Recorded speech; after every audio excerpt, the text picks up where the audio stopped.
there's this big meeting in Geneva this weekend. Scott Bessent, Jamison Greer, the U.S. Trade Representative, are meeting with their Chinese counterparts.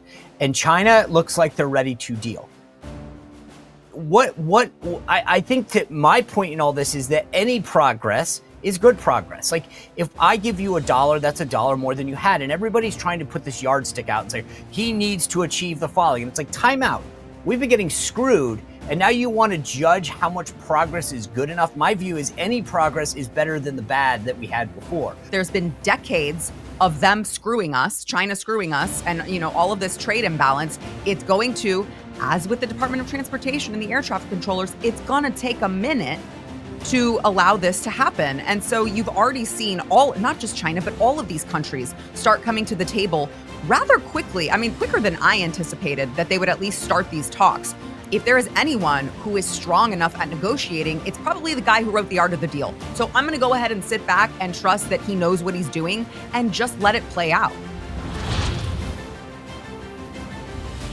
All right, guys, good Thursday. We are on a glide path to the weekend.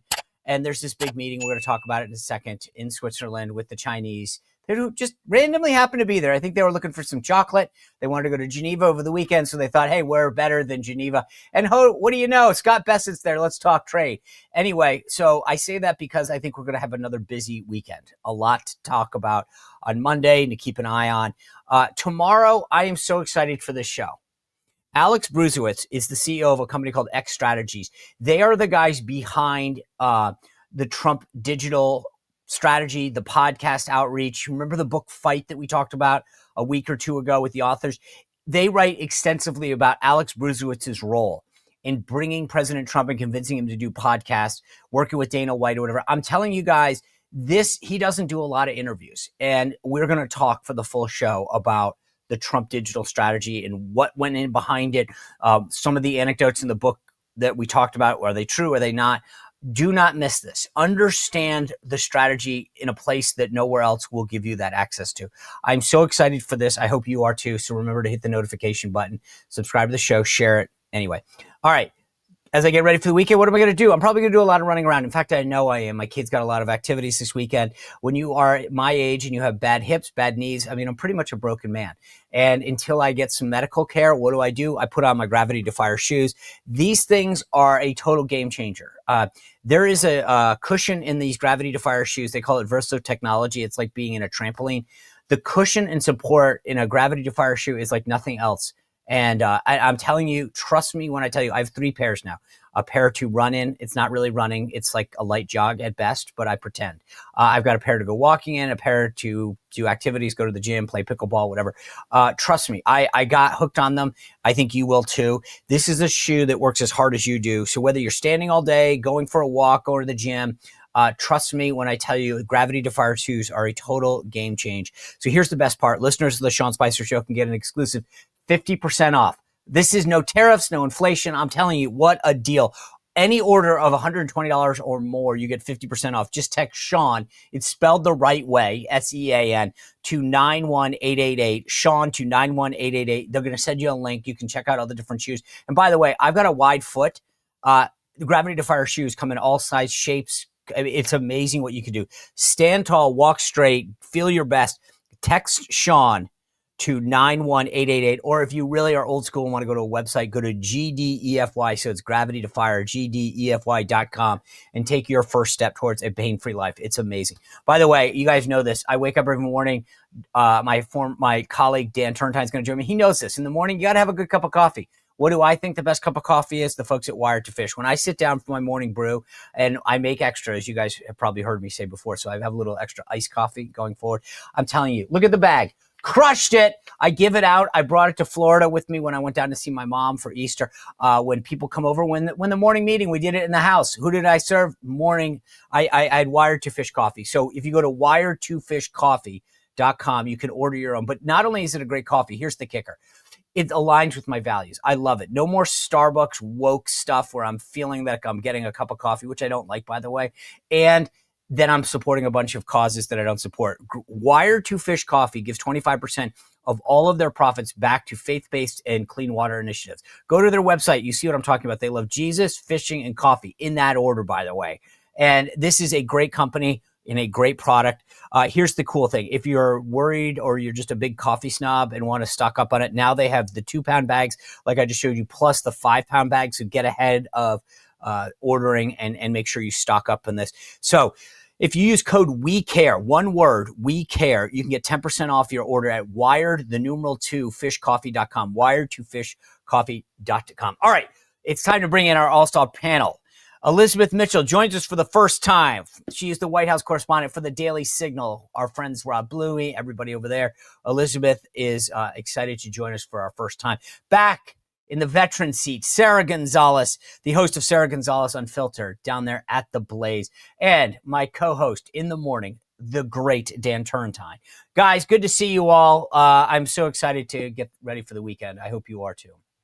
Yes, for having us. So. Good. Yes, thank you. All right. Dan, I want to start with you because we talked about this in the morning meeting, and I was excited to talk about it well before we even brought it up. The President Biden did this interview on the BBC, which I thought was an odd choice to begin with. And then today he's on The View with his wife, Jill Biden. Why?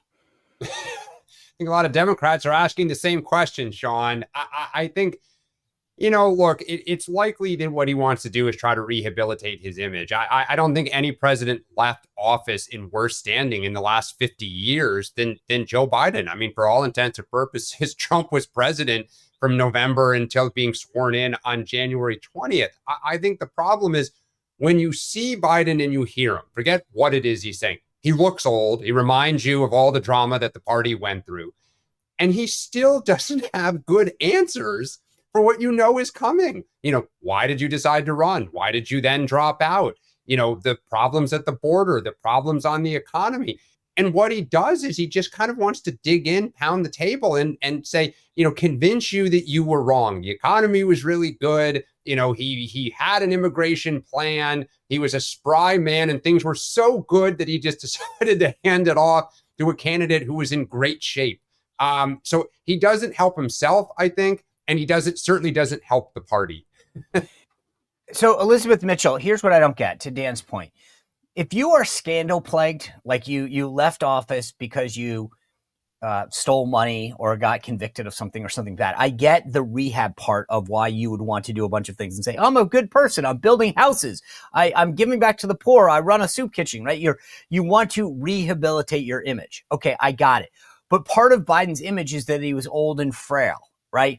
And he's older and frailer now, as evidence in that BBC interview. And I agree with Dan to some extent. Like, I think he's trying to rehab the image, but it's like you're actually reinforcing all of the bad qualities that people had concerns with when you remind them, hey, here I am. I'm still old. I'm older. I'm frailer. I'm kind of making excuses.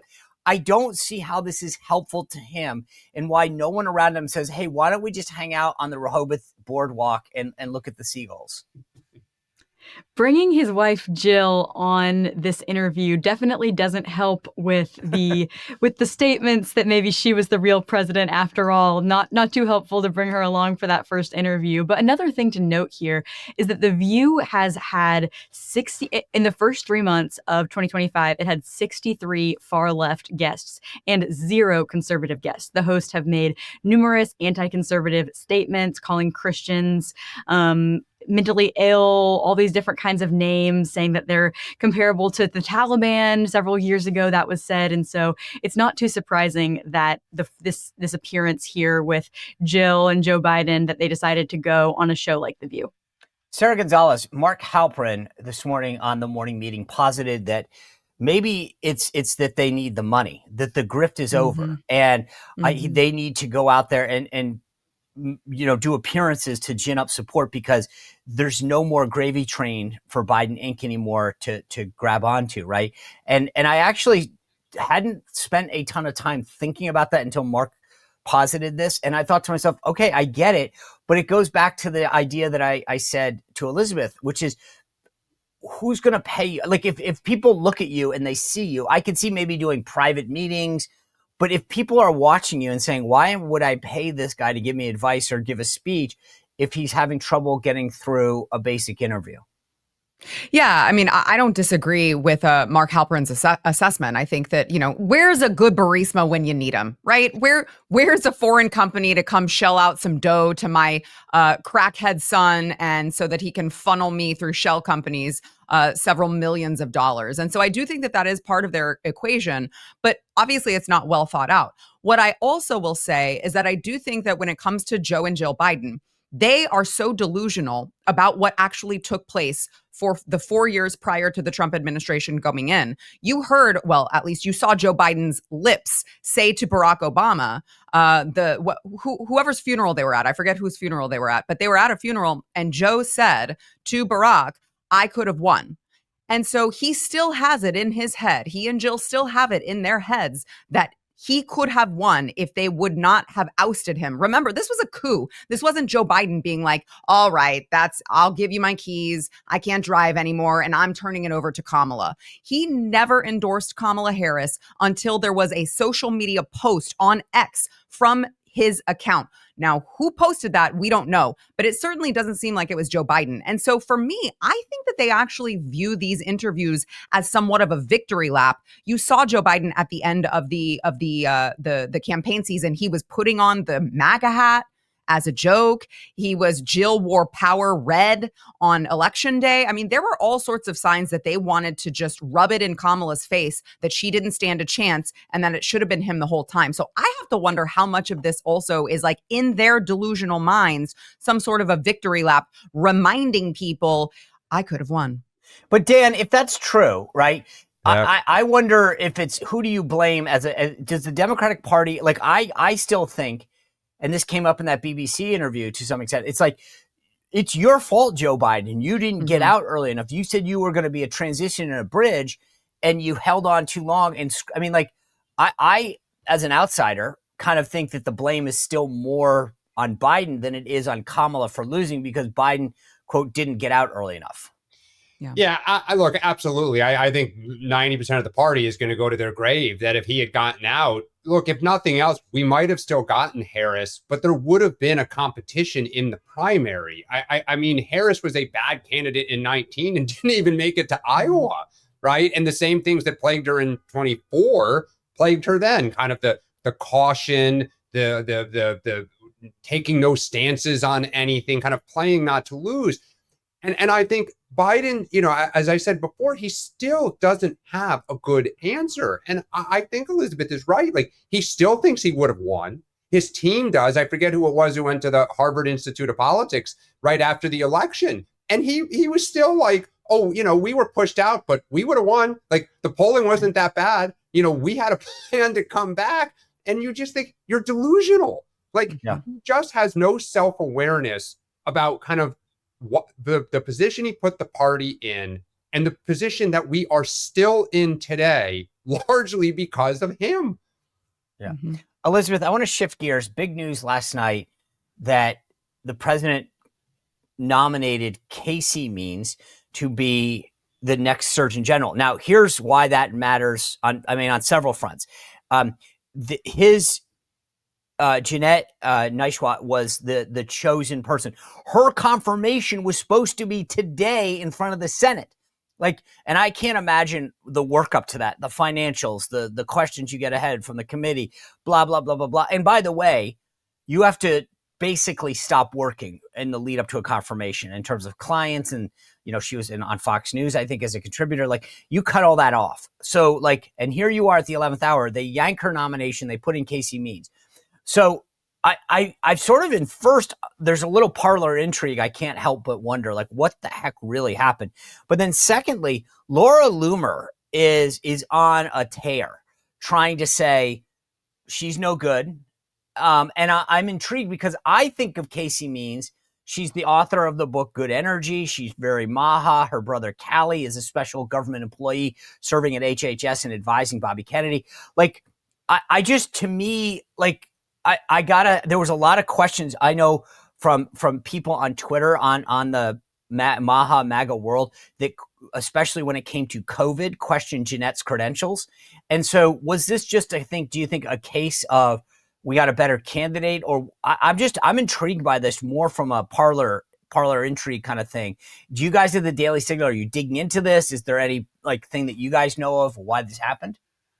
I have been digging into this. It's certainly an interesting matter. It's very similar to what happened to Dave Weldon at CDC. His nomination was pulled. Oh, that's such a great correlation. I didn't even think of that. Yes, his nomination was pulled right before his hearing as well. I think even closer than what we're seeing with Dr. Janette Nesheiwat. So I think this is a really interesting situation, but I think it was a really good call by the Trump administration because she was drawing a lot of attention for her credentials. She inflated her resume, said that she went to a better medical school than she actually attended. So I read that, Elizabeth, I'm glad you brought that. I read that online. Can you explain that? I saw Laura Loomer and others question her medical credentials. Did she, how do you, I don't know. I know people do this, but how do you honestly think that wouldn't come up in a confirmation hearing? Hey, I went to Harvard. Actually, it wasn't Harvard. It was Harvard. Was there really something there? Yeah, I agree with you. It's pretty hard to hide something like that. So she went to 2 different medical schools, but one of them was a Caribbean medical school, and she downplayed that she went to the American University in St. Martin, and in some cases just said she went to American University, which the one in D.C. actually does not have a medical school. I think, by the way, I spent a semester there, so I know that. Exactly. You're right. And I think that the credentials, however, I think is just the tip of the iceberg on why it was necessary to replace her.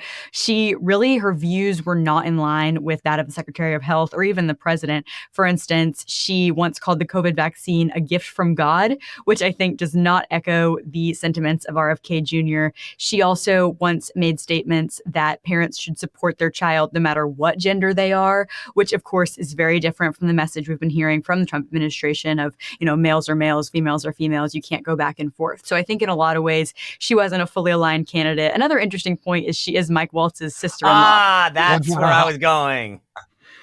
And Sarah Gonzalez, to that point, I thought I brought that up in the morning meeting this morning. Janette is Mike Waltz's sister-in-law. And I thought to myself, when he went, I know Mark told me this morning he got promoted to New York, but let's just say when Mike Waltz left the White House, did that doom his sister-in-law? I mean, you would imagine that that probably was part of it because the timing doesn't make sense any other way. I mean, Right. As you pointed out, Sean, the timing doesn't make sense that they would have spent all of this energy, all of this time, all of the financials that are involved in, not appearing anywhere, all of the congressional offices or the Senate offices who did all this digging, came ready for questioning. I mean, if the confirmation hearings were today, they would have already done all of that work. And so everyone knows everything that's been baked into waiting for this moment. The timing just doesn't align any other way. Then there had to be some sort of drama to be a fly on the wall and have heard these conversations. Listen, either way, I'm happy that this doctor was replaced. I never liked the pick. It never made sense to me. It really, really never made sense to me that RFK Jr., who has been so great on the COVID vaccine and the damage that it has done, would have someone like her who has, as Elizabeth pointed out, who has been so pro COVID vaccine. It didn't make sense to me that she would be ultimately reporting to him. This pick does make a little bit more sense. I will say, I just hope that Dr. Means does. She's great on food. She's great on big pharma as far as taking medications that make you sicker rather than keeping your body well. I do hope that she will be as strong as Secretary Kennedy needs her to be on vaccines as well. Dan, I know, Mark, we spent a lot of time in the morning meeting talking about this, and Mark really was pointing to Laura Loomer. But I agree with Sarah Gonzalez on this and Elizabeth. She was chosen. I mean, let's be honest. She was on Fox News. She was a contributor. But I think largely Mike Waltz, clearly, he was early. He was named early as National Security Advisor. I saw Janette. I saw Mike down in Mar-a-Lago during the transition. So I know that she was there. I mean, my point in saying all this is that I think that Mike Waltz had a lot to do with her getting picked, if not almost entirely getting picked in the first place. And so when Mike Waltz went, she went. I don't think that that's tough. And especially at a point when there were some issues about credentials coming up, whether they were true or not, I think the answer was, okay, well, she was Mike Waltz's person anyway. I mean, when a chief of staff gets replaced, I know it's not the same at the White House. They take the deputies with them and the new chief of staff. I mean, so to me, this was sort of like in my mind, a package deal. Waltz leaves, she's going too. She just unfortunately hadn't, if this had been a day or two later, maybe she would have had her confirmation hearing if it would have been on cruise control. But I think the idea was, hey, there's a little bit of turbulence here with her nomination. Waltz is gone, so we don't really need her anymore. And, oh, by the way, Callie Means happens to be at HHS telling us that his sister happens to be available and ready to go. So, the timing actually, I think, is more of what's here than anything else. Yeah, I mean, look, in all seriousness, that makes a lot more sense than just one Laura Loomer tweet kind of sent all of this in motion, because it was about a week ago that you had the Mike Waltz stuff. It takes some time to find the replacement, tee this all up. And, certainly Mike Waltz appears to have angered quite a few people, very senior in the White House, with his behavior. And so it would not be a surprise, as you say, to, relatives would be escorted out of the building as well, so to speak. So, I mean, look, for Trump, it's always been that whenever there's personnel chaos, it's not just Trump, any president, it's not a good headline, right? So he's done a good job this second time around of not having as many of these.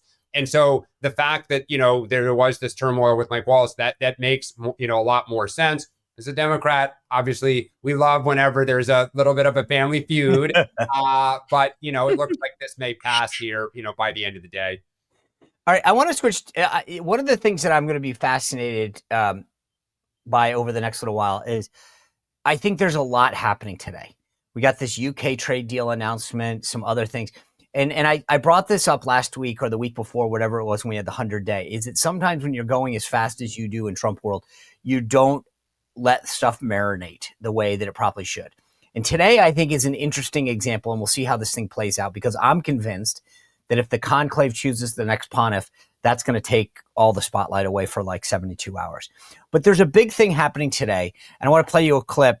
Sean Duffy, the Secretary of Transportation, is going to announce today this big air traffic control reform. I want to play you a clip of him, because this is the big thing today. I think this is another example of doing big things that help the country move forward. Take a look. But just because it's challenging doesn't mean that we don't do it. Prior administrations said it's too complicated, we're not going to do it. That is not this administration. It's going to be a lift.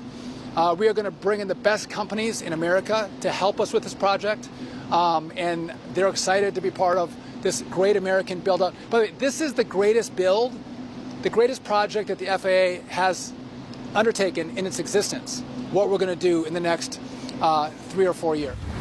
So, Elizabeth, here's the thing. I was in the first Trump administration, we tried they call it ATC, air traffic control reform. When I was there, Bill Schuster was the congressman from Pennsylvania, the chairman of the Transportation and Infrastructure Committee. We had an event in the East Room of the White House. The problem was Congress wasn't on board.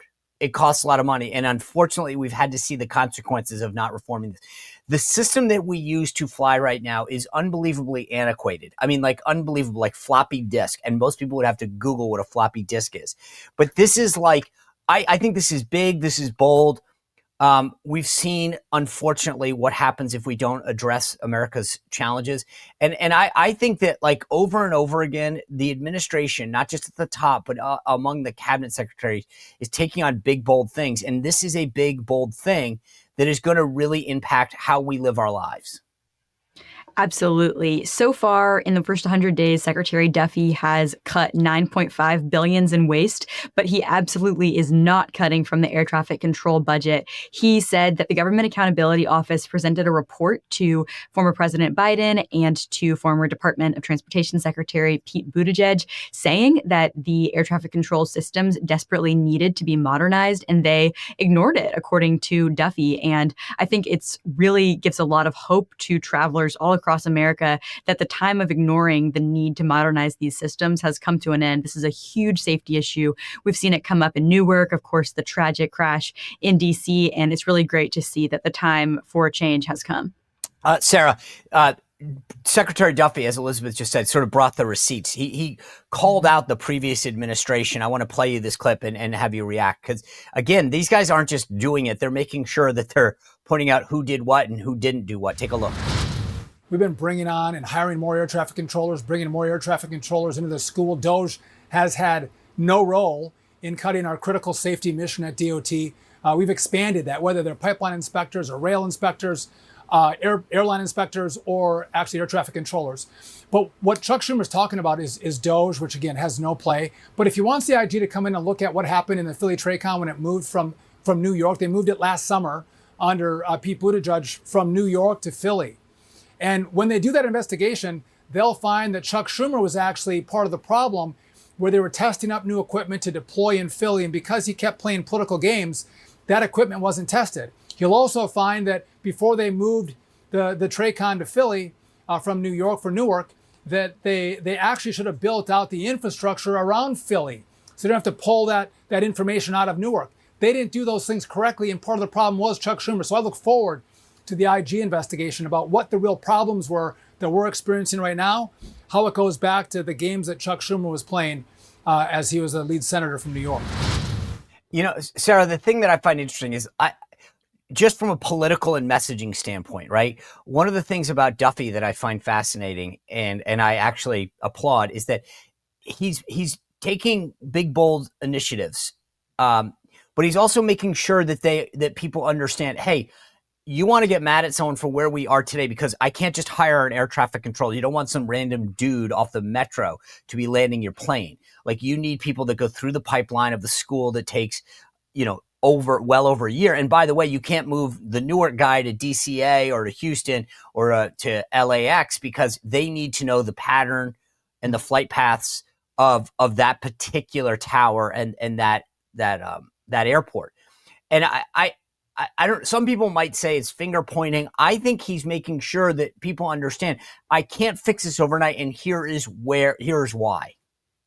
Yes, especially when you have a mainstream media that is chomping at the bit to blame the Trump administration for everything that Joe Biden broke. That administration broke every single aspect of government. I mean, you're looking at it goes so much further than Chuck Schumer playing political games. You are looking at an administration that the air traffic controller test, there's a lawsuit going on right now in the courts because they were testing to try to eliminate more white male candidates so that they could move more DEI into the air traffic control employees. So they were not even prioritizing American safety. They were prioritizing their DEI initiatives. I mean, this is a lawsuit that is currently going on.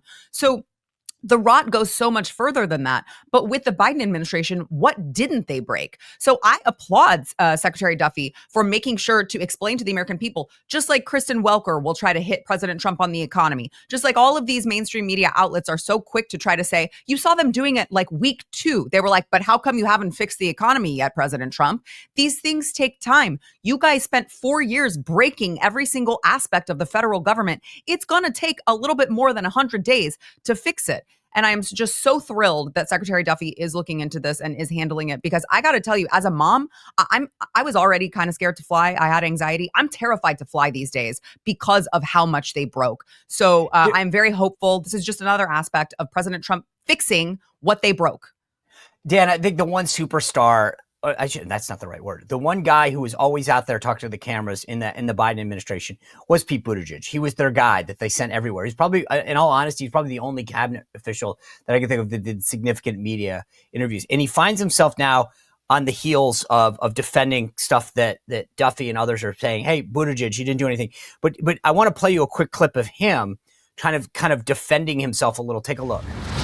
And the fact that it is so hard to build and do things in this country. And I lived this when I was at the Department of Transportation. We got 20,000 infrastructure projects done, but we could have done more if it were easier to complete the things that we start in this country. And we could have done it more efficiently with our dollar. There's a lot of work that needs to be done. Now, I get Pete's trying to look like a big boy because he grew a beard. And, he wants to run for, I literally was like, dude, the only thing Pete Buttigieg has built is a beard. And you got $42 billion for broadband. They didn't connect a single person to the internet. But this goes back to focus. And I know that some folks on the left don't like to hear this, but part of the problem is they talked about DEI and existential threats to climate change and all this stuff, Green New Deals, EV chargers. But the bottom line is, you look at the Infrastructure Inflation Act or whatever the heck it called, because it wasn't any of the above. but they didn't. There's nothing to point to that says we got this done. Yeah. The infrastructure projects were a joke. We wasted a ton of money on electric vehicles that we have no chargers to show for it. And then on the transportation front, I mean, the bottom line is that it is broken and it is systemic. And the bottom line is Pete Buttigieg can't say he did a single thing for 4 years, except he talks about how it's hard. I'm like, for a guy who wants to have a political future, whether he's running for governor or senator or president even, to me, this is, he doesn't seem to be able to, his only excuse is it's really hard to build things. I mean, look, I think the challenge, and Mayor Pete is personifying it here on this subject, is so much of what the Biden administration talked about was it's really hard, kind of woe is us, right? The border is hard. It's complicated. We weren't able to do it. The economy is hard. It's complicated. You know, Biden got a few big things done in terms of passing legislation, but the enactment, the execution of so much of this was so poor that now a lot of it is being either stopped, undone, canceled for what is coming down the pike. And I think nothing says failed leadership like, you know, it was too hard. Trump, to his credit, is constantly saying, no, we can do this. Like, I got it, right? Oh, we're going to win. We're going to do this. And whether he does or not, it creates a sense of optimism, can do, which is much more in the kind of American spirit of how to tackle things. And so, look, if they're able to reform the air traffic control, like, bravo, just as an American, as Sarah said, like, people will be happy. And you just never want to be saying, again, like, it was too hard. I know. Well, I want to call this next segment, You Don't Know Me. Because speaking of getting things done, I think one of the things that everybody, regardless of whether you like Trump or not, or no matter where you are, is that you got to admit he's done amazing things on the border. And another cabinet secretary, Elizabeth, that's going out and doing things, again, call it what you will, but she took the fight right to Illinois. J.B. Pritzker, another potential Democratic nominee or candidate for president 2028, the Illinois governor, has made it clear that Illinois is a sanctuary city.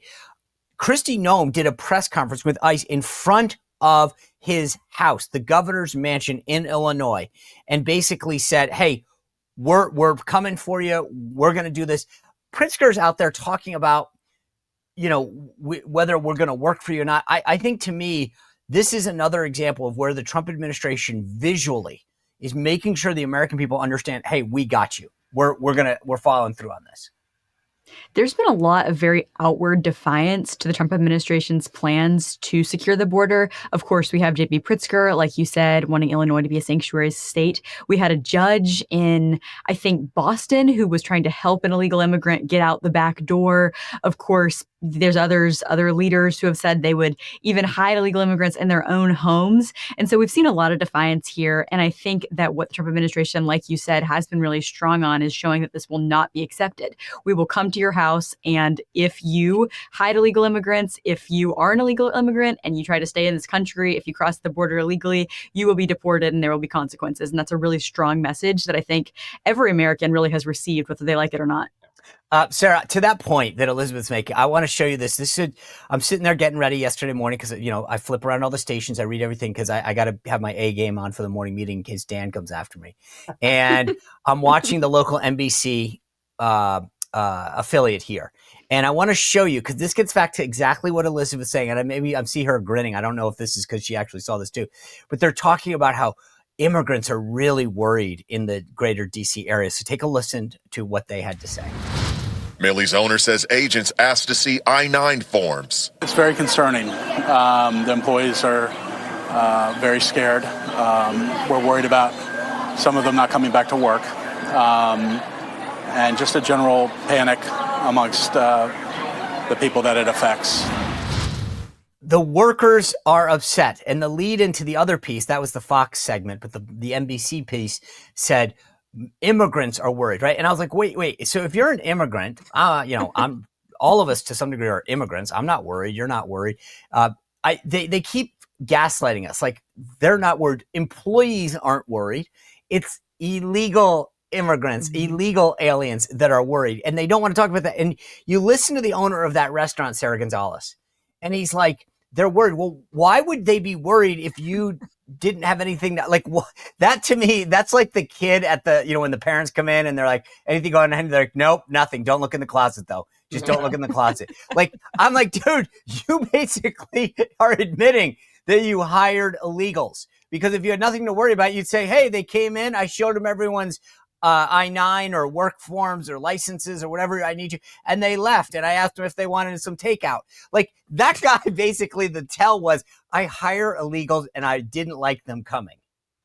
Yeah, I hope ICE was watching that broadcast so they know where to go next. I mean, my response to this man, I know he was trying to evoke, some sort of sympathy for these people. My response is good. They should be worried. They should be scared. There's a new sheriff in town. And to your point about Kristi Noem, I think that all of these picks, all of these cabinet picks, these higher level picks have just been incredible by President Trump. He has really done a great job of picking people who will reflect his tone, who will reflect his demeanor, and who is ready to implement his agenda. And, far cry from the first administration, which, let's be real, Sean, you were the best pick of the first administration. Okay. So I just want to be clear. I'm not directing this towards you, but we did see him get it wrong a couple times in that first administration.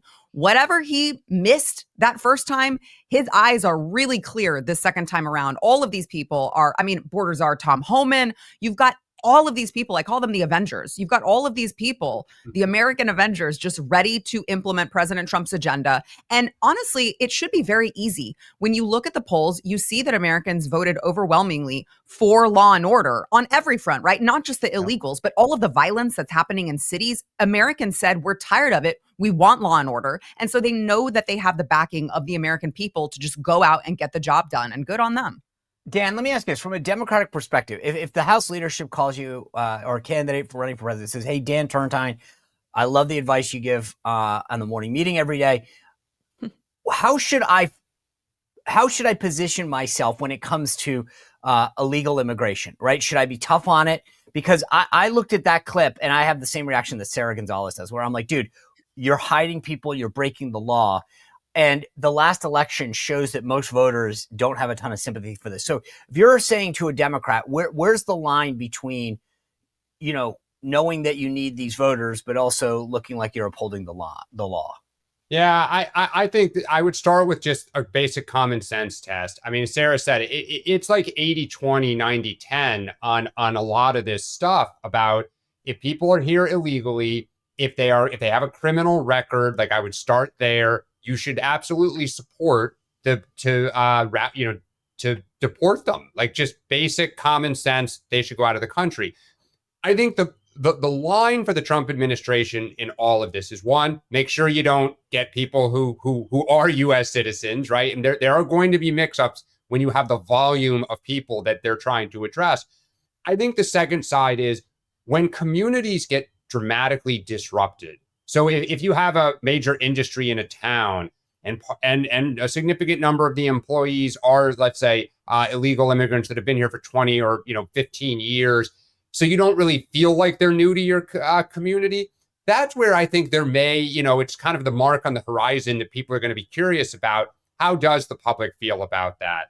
But I think you have to just start with the premise that anyone who comes here illegally needs to be dealt with, right? It is a problem. You can't just allow them to come in, because we saw what happened in the first 2 years of the Biden administration. It just got out of control. And, Democrat or Republican, 90% of Americans said enough. Yeah, I agree.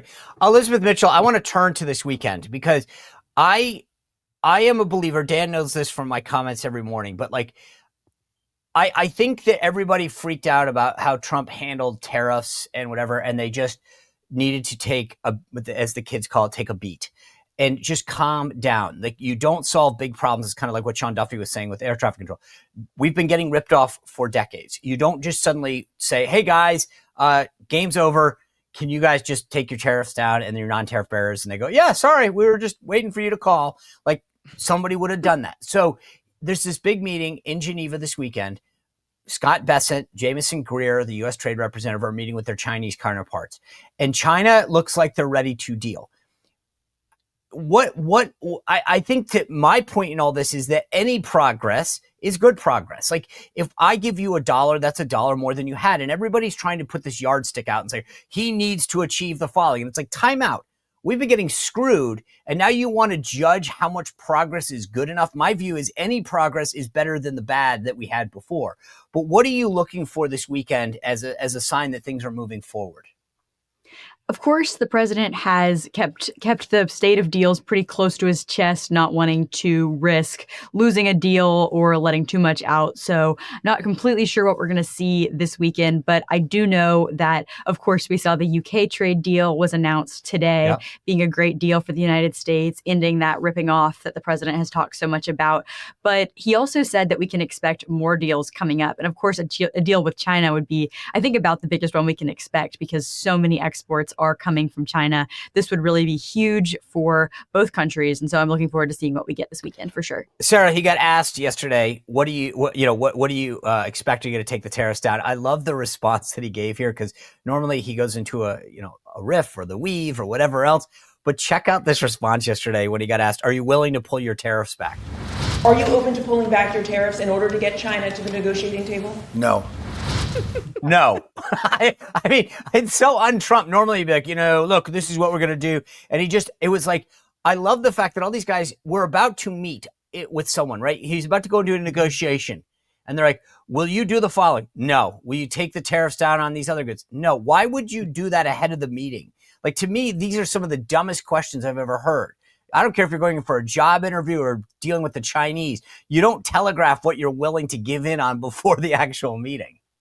Right. Yeah. Well, I mean, of course not. But again, Sean, you're dealing with a media who doesn't want to ask the right questions insofar as what is best for this country. You're dealing with a media who just wants to make President Trump look bad. So they don't care that President Trump could be, giving away some of his secrets, some of his negotiation power, standing there at the podium. They probably would prefer that happened because they don't want him to be successful in this, which is why they are not willing, as you pointed out, they're not willing to just take a beat, take a breath, let him play it out. There's been decades of them screwing us, China screwing us, and all of this trade imbalance. It's going to, as with the Department of Transportation and the air traffic controllers, it's going to take a minute to allow this to happen. And so you've already seen not just China, but all of these countries start coming to the table rather quickly. I mean, quicker than I anticipated that they would at least start these talks. So I'm looking forward to it. I fully trust President Trump. This is an issue, Sean, that I told you last time I was on the show. I'm just a mom from Texas. Okay. So this is not an issue. Well, this is not an issue that I really thought much about, honestly, until President Trump started sounding the alarm. And then when someone like I was, who I just didn't think about it, it didn't affect my life. Well, it does, but I didn't think that it did. And so when he starts sounding the alarm about it and you start looking into this and you're like, oh, this is bad. And every prior administration has just let this get worse. If there is anyone who is strong enough at negotiating, it's probably the guy who wrote the art of the deal. So I'm going to go ahead and sit back and trust that he knows what he's doing and just let it play out. I think if he gets a deal, a lot of people are going to eat a lot of crow. And then hopefully that's tariff free. Always end Thursdays with our winners and losers of the week. Dan Turrentine, start us off here. Who do you think had a really good week? Who do you think did not? I've got to continue your conversation. If Trump has this deal, if he is able to get another one here in the next, let's say 48, 72 hours, that is good for him because the anchor has been this whole kind of, will he, what are we going to get for the tariff war? If he starts putting points on the board, it'll be to his betterment. All right. Who lost? Oh, Joe Biden. This was just a bad week for him. He has not done himself any favors nor the party. All right. Elizabeth Mitchell, tell me who you think had a good week and who had a bad week. For my winner and loser, I'm going to do the same person for both. The winner is going to be Marco Rubio because he acquired 4 jobs this week. He now has an extremely important job. Is that a win, though? But it's also a loss, like you're saying. That's why he's also the loser. Is now Marco Rubio has to do 4 jobs. That's actually brilliant because that's like you get a little extra power, but then they're like, oh, by the way, you know what you need to do on this as well. I love that. That's a first for the show. Elizabeth Mitchell making your debut with a great choice there. Sarah Gonzalez, what do you got? Yeah. So my winner is everyone who did not pay attention to the Met Gala, because I saw snippets and I thought this seems terrible. And there was a guy wearing like horrible. A piano suit. And I was like, who do these people think that they are? And who is paying attention to this? This is total garbage. By the way, I agree. Yeah. Like, I don't know. I said this earlier this week. I don't know who they are. And I really don't know what they're doing. Like, I honest to God, that's the one thing. I get all the other shows. I mean, like, I get the purpose of, I've never understood the Met Gala. And I don't, to me, it's like a costume party, but not at Halloween. So, right. All right. Right. Tribute to fashion. Okay. That's all it is. Sarah, who lost? I've won? Never understood it, and I never want to. My loser of the week is NPR and PBS. I've got the world's smallest violin playing just for them, that they will no longer be able to indoctrinate the Americans on the taxpayer dime. Yeah, I'm actually. Anyone who's watched the show, I know it's not a lot of money. It's philosophical to me. I just don't believe the government, and not even because of their bias. I said this the other day. I just philosophically, the government should not be in the news business. It's not what so I don't even care if they were right wing. I'd say the same thing. So just to be clear, all right, I'm going to go with a cheesy winner of the week. But Melania Trump did a great rollout of foster care, recognizing foster care, and I don't think it gets enough attention. And when she steps into the spotlight, she does so elegantly, and I appreciate her calling attention to foster care and the great work that so many people are doing out there. And I wish more people paid attention the way that she has. So kudos to her and to that effort. My loser of the week, there was a lot, guys. I got to be honest with you. I think your picks have been fabulous. I think Disney was a loser this week because it suddenly opened up a property in UAE. After talking about don't say gay in Florida, I'm like, I believe the UAE is a little stricter than not even allowing you to say gay. I think they do some bad things over there. So suddenly Disney doesn't have a big problem going over there, but they had a problem when Florida had a bill about whatever. So that was number one. But then, honestly, there was this clip of John Fetterman on a plane that helped seal the case for me. Take a look. Is your seatbelt on? Yes, it is. Okay, it needs to be visible for the crew at all times. That's not an us thing. That's a federal regulation. So I didn't. It's okay. It's okay. I put my seatbelt on and I haven't said anything. Okay, it's okay, but it just has to be visible to the crew at all times. It's a federal regulation, so if your seatbelt's on, it just has to be visible. And right now, it's not visible. All right, the volume's not great, so I'll save you the thing. But here he is. That's Fetterman in that first class seat up there, arguing with the flight attendant about putting his seatbelt on, and the flight attendant reminding him that it's a federal law to put a seatbelt on, of which he should know. I only say that because Fetterman, his whole staff has been just screwing him all week about how he's not fit, how he's saying outrageous things. And for a guy who was on the ascent for a while, being the new it guy, to watch it crash so quick makes him my loser of the week. Guys, I love Thursday shows. I love our conversations. Thank you all for joining us. I appreciate it. Have a great week and enjoy the weekend until we get a great deal on Sunday night. Anyway, that's it for the show. Remember to sign up at SeanSpicer.com for my latest newsletter that comes out tomorrow. Tomorrow's show with Alex Bruzzo, it's a must-see. So please hit that notification and subscribe button right now and share it with 5 friends. We'll see you back here tomorrow on the Sean Spicer Show. Well, if you enjoyed this content, make sure to like this video, subscribe, and click the notification bell to get more.